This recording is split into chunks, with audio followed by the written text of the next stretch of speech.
Hey everyone, Euphoria here, and this is my opinion of the 15 saddest video game moments I've experienced. First though, I'd like to mention and thank my friends at glaciergaming.co.uk. If anyone would like to join our community there, we'd really appreciate it, as a lack of members is the only thing stopping us from being an active games community. To start this list of sadness, number 15, the nuke scene from Call of Duty Modern Warfare.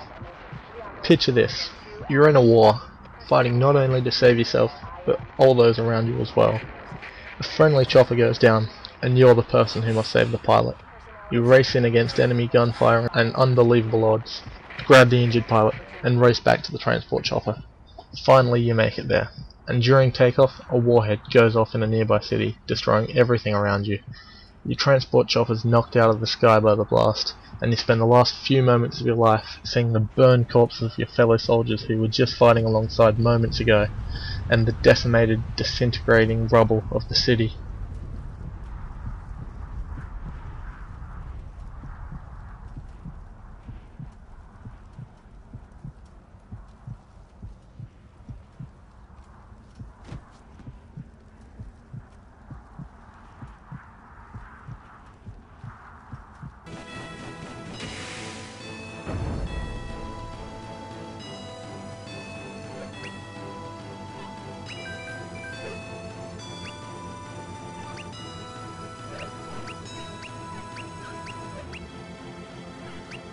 At number 14, we have Volchek's sacrifice from Golden Sun Dark Dawn. How strong can a person's spirit be, enough to sacrifice their own life to save the world? This is the reality for Matthew, the protagonist of Dark Dawn. He climbs the ladder to the top of the Apollo lens, only to be knocked down by the overwhelming power of light. His ally and friend Sveta knows what she must do. She is the only person in the group capable of wearing the Umbra gear, and although it will prevent her from being knocked down from the light, she'll still be destroyed by it. Matthew gives his spirit to assist Sveta up the ladder, and when they make it to the top, her brother Volchek uses the last of his strength to leap to the top of the ladder and knock Sveta down himself. Matthew and Sveta do land safely at the bottom of the ladder, but Volchek pushes past his limits to complete the job that would have killed Matthew and Sveta. King Volchek gives his life to save the world that he hated.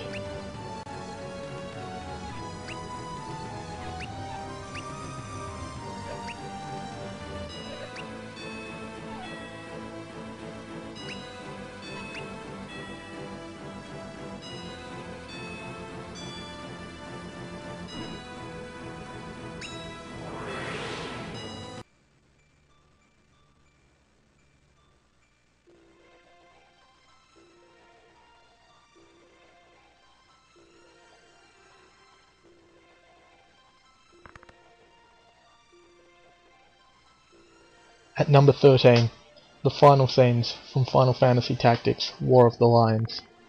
Have you ever played a game that leaves you scratching your head, wondering what was really achieved by the characters' sacrifices? War of the Lions is one such game.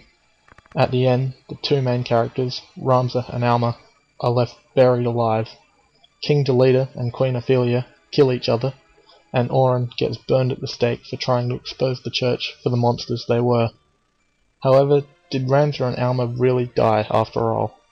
Auron sees them ride off into the distance, mounted on chocobos, but was it just his imagination?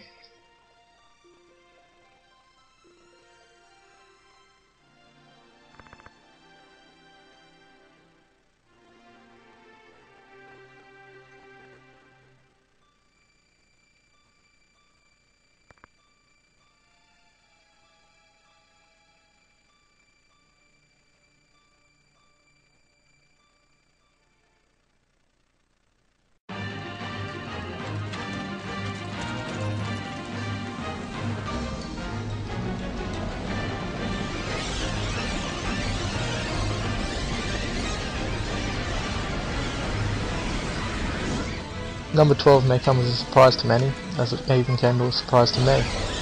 Blank being petrified from Final Fantasy IX. Tales of self-sacrifice are always sad, no? Blank gives up his life in order to knock Zidane away from the monsters moments before they grab him, and worse than that, immediately afterwards, the entire forest becomes petrified, and poor Blank is left with nothing but a stone reminder of how dangerous a cursed forest can be.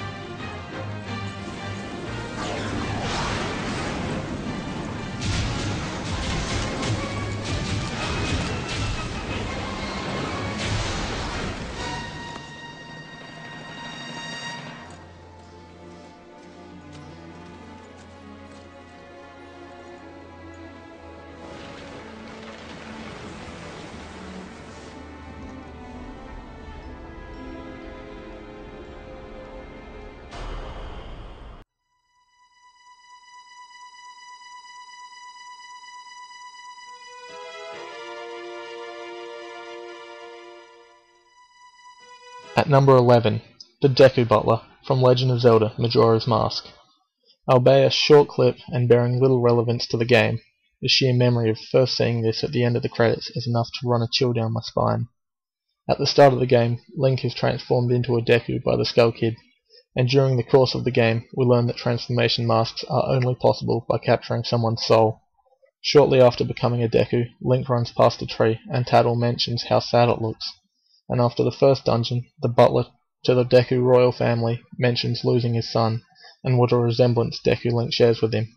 Skull Kid forcefully removed the soul of a young Deku when he used his dark magic on Link, and this scene is the realization of truth for the butler that his son is no longer alive. Taking our number 10 spot, the Doomed Dragon from Golden Sun: The Lost Age. If you were separated from your parents at a young age and didn't see them for years, how would you feel when you finally saw them again? Happy? Relieved? Unfortunately, Isaac and Jenna don't have a chance to feel these emotions when they are reunited with their folks. You see, the reason why this isn't a happy reunion is because they inadvertently killed them without even knowing it was them. Well, at least they can't say Kraden didn't try to warn them. Thankfully, the power of the Mars Lighthouse does revive them, but it's nevertheless a sad moment in the game. Taking our number 9 spot, the ending scene from the original Kingdom Hearts. After fighting countless battles and exploring many foreign lands, all Sora wants is to be back home with his friends Kairi and Riku. However, they will have to go on more adventures before fate will bring them all back home again. At the end of the first Kingdom Hearts game, Sora and Kairi both appear to be back on their home island, but it isn't long before a rift in the world pulls Sora right back away from Kairi again, and Kairi appears to be left home all alone, with no one else around.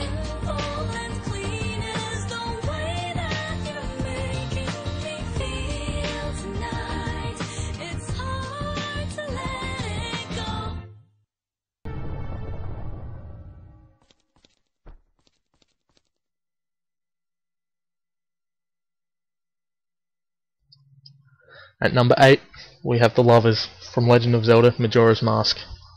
The entire Kafei and Anju saga has all the makings of a Shakespearean masterpiece. It has love, magic, deceit, betrayal, tragedy, and an errand boy dressed in a green tunic. Okay, so maybe Shakespeare didn't put that last one in, but Nintendo certainly did.